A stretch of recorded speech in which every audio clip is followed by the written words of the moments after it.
I made a video explaining that TikTok had a university with all courses, and ever since this university was created, the algorithm has been doing justice to videos.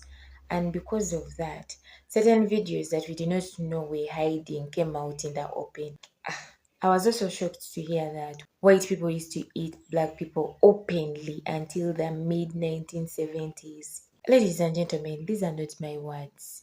Now, I didn't know that this wasn't common knowledge. And if you didn't know this, that means you don't follow me. But white people have always indulged in cannibalism. They ate their slaves and they ate black people that were free after the Emancipation Proclamation, after lynchings. If you didn't know this, you don't follow me. And if you don't follow me, you should follow me. My name's Chemistry. I teach Black history. I'm not part of Hillman Talk. I just do this for fun and out of the passion that I have for spreading Black history. And just like everything else on my page, I'm not just feeding you a bunch of bullshit. There are a plethora of books that you can look into that proves that this is a fact. Books like The Delectable Negro, which covers recipes of how to eat black people. Another book called Edible People, The Historical Consumption of Negroes and Foreigners, and I believe it was like The Cannibalistic Trade. And that's just two of many. If you scroll down on my page, I have a video called White People Ate Black People. It's very, very informative. So go ahead, learn you something. We just thank God that we have such engines, just like Google. So it's easy for you to get someone's information and verify. I said to Google, asked, is it true that white people used to eat black people openly? And what I discovered is that the first three stories that appear on the search engine are about the Portuguese slave trading ship Arrogante. And in that article, it is said that the sailors had more than 300 slaves in the ship. On the 23rd of November, I think 1937, that is when the ship was caught, and then as the slaves were freed, they had to file a concern that while they were still journeying, the sailors got one of them, killed him, and then they had to eat this person's body, and then these guys shared the heart. However, it is said that even if these Africans that were freed accused the sailors of killing one of them and eating his heart, the sailors were found not guilty. They were found innocent of the charge. I decided to dig deeper. When you talk about cannibalism, it is not a new thing. It is all over. It is in Africa, it is in Asia. However, it is not attached to a particular tribe or ethnicity or race that this particular race does this specific thing. When this video popped up in my FYP, I was more than interested. So I was like, you know what? I think I can get more information from the comment section, because sometimes the comment section has people who are going to give you information that you'd find quite interesting. Let me just read a few of them. This one says that I come from a line of Quakers, but yes, 51% of Caucasians have a variant mutation from cannibalism. 51% is a very big number. Do you find it very normal? It is something that you could find very familiar, but not normal. In the video that you watched before of the lady saying that white people ate black people openly, she speaks about books that you can go and read. I did not search about the rest of the books except for Delectable Negro, and it was true. We all know that part of what a writer is jotting down is actually not fictitious. Even if it's something that is fictitious, a part of it has to have some truth in it. A writer has to put a part of himself or a part of something that he has experienced somewhere in the chapters. I don't know, did you read any of the books that she recommended? Are you going to read any of them? Are you interested in any of them? What is your say about that? This one says that the only white person I heard about eating black people was Jeffrey Dahmer in the 90s. But I have seen old videos where a black man was hanging and they were eating his tongue. Um, the next video that I'm going to play from the same person is going to be talking about Jeffrey Dahmer. For some of you that don't know him, someone who is in America or the Americans, you're kind of familiar with Jeffrey Dahmer's story. I just learned about him recently. I didn't know about him I didn't like the story about him. There was nothing nice about his story. But like I said, we are going to be playing that video. This person says that I did not know this. White people definitely don't want to teach that openly. I am surprised though. Maybe that's why there is so many white stories of vampires. It's basically them telling on themselves. I told you that there's something about not only movies, writers, they always have to put a part of them. The books you read, the movies you see, they are not 100% fictitious. When you're jotting down emotionally, you need to feel what you're writing. You need to experience what you're writing. And because they need to be so descriptive at certain points, that is where you will find out that they will knowingly or unknowingly unveil who they really are or what their intentions are in a book or in a movie. I think the most credit should go to the writers. I am realizing that we are going off topic. Let's go to the next video and come back. Let's talk about Black history. We all know Jeffrey Dahmer, right? What you know about the story is that he ate black people, long story short.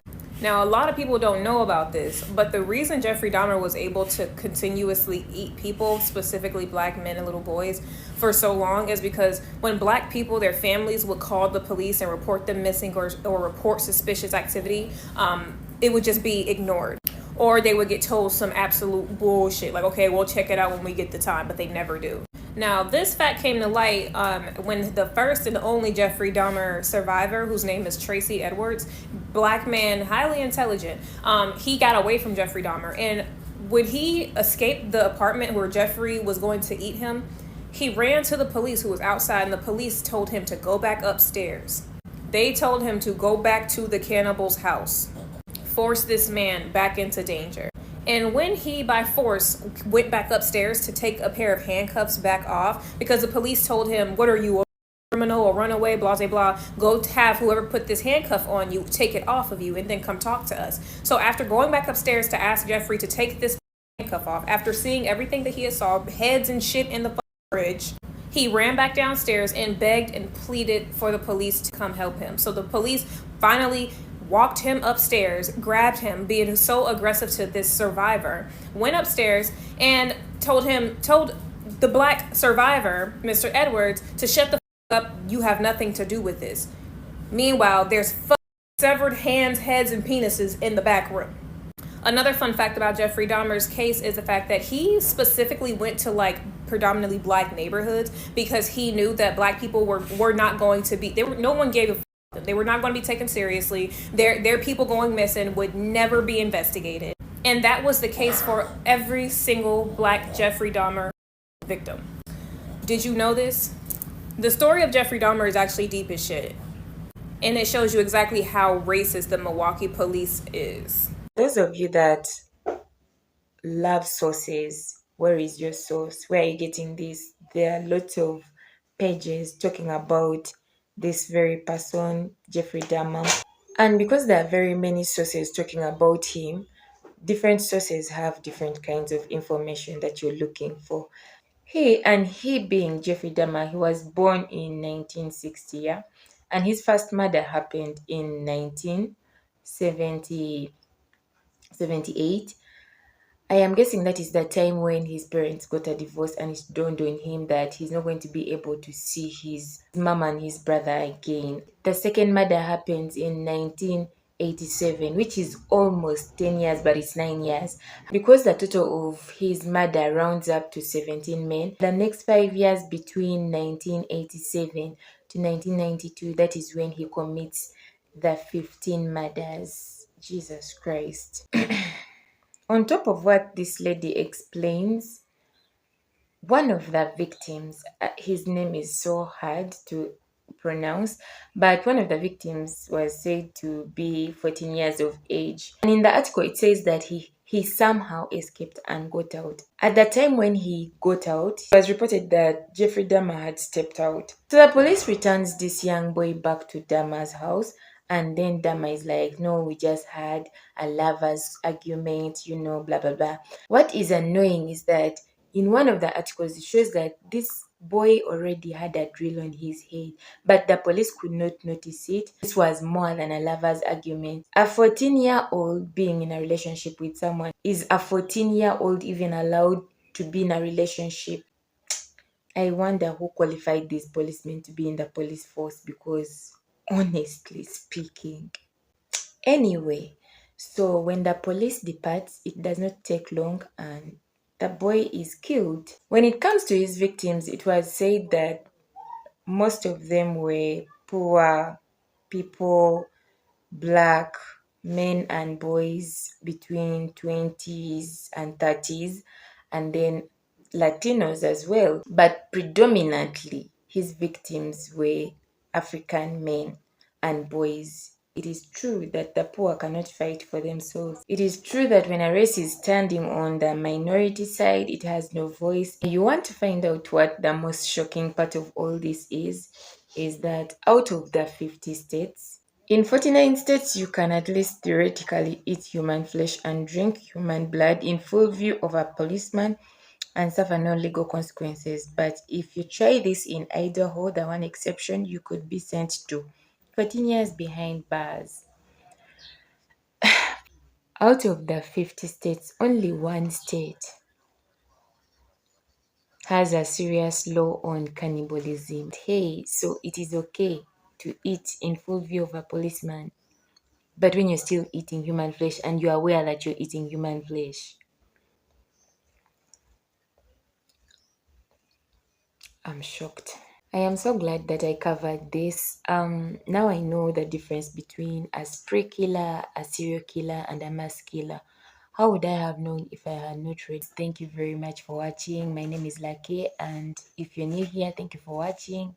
I hope you subscribe. If you are my returning subscriber, thank you so much. I don't take it for granted. We never take it for granted. May God bless you all. Till next time. See you. Bye.